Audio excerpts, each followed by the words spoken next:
ॐ श्री परमात्मने नमः। अथ पंचदशोऽध्यायः। पुरुषोत्तमयोगः। श्रीभगवानुवाच ऊर्ध्वमूलमधःशाखम् अश्वत्थं प्राहुरव्ययं छन्दांसि यस्य पर्णानि यस्तं वेद स वेदवित्।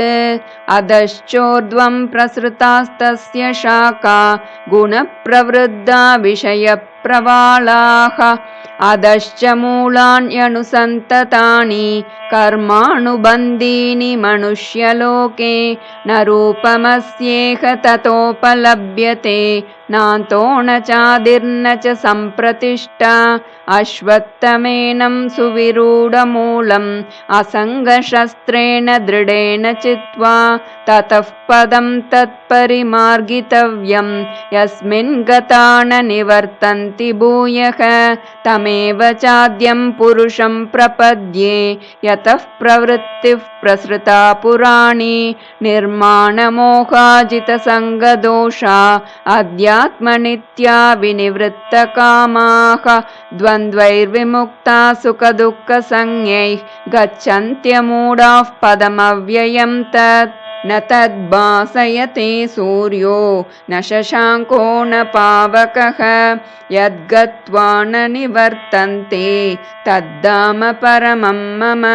ममैवांशो जीवलोके जीवभूतः सनातनः।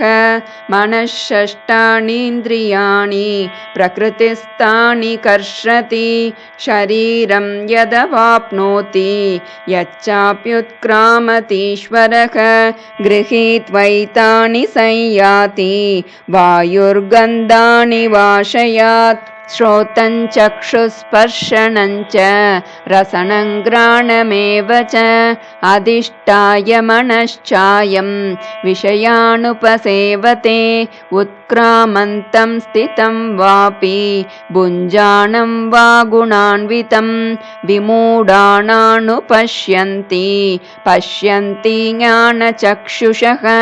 यतन्तो योगिनश्चैनं पश्यन्त्यात्मन्यवस्थितं यतन्तोऽप्यकृतात्मानो नैनं पश्यन्त्यचेतसः। यदादित्यगतं तेजो जगद्भासयतेऽखिलं यच्चन्द्रमसि यच्चाग्नौ तत्तेजो विद्धि मामकं। गामाविश्य च भूतानि धारयाम्यहमोजसा पुष्णामि चौषधीः सर्वाः सोमो भूत्वा रसात्मकः। अहं वैश्वानरो भूत्वा प्राणिनां देहमाश्रितः प्राणापानसमायुक्तः पचाम्यन्नं चतुर्विधं। सर्वस्य चाहं हृदि सन्निविष्टो मत्तस्मृतिर्ज्ञानमपोहनं च। वेदैश्च सर्वैरहमेव वेद्यो वेदान्तकृद्वेदविदेव चाहं। द्वाविमौ पुरुषौ लोके क्षरश्चाक्षर एव च।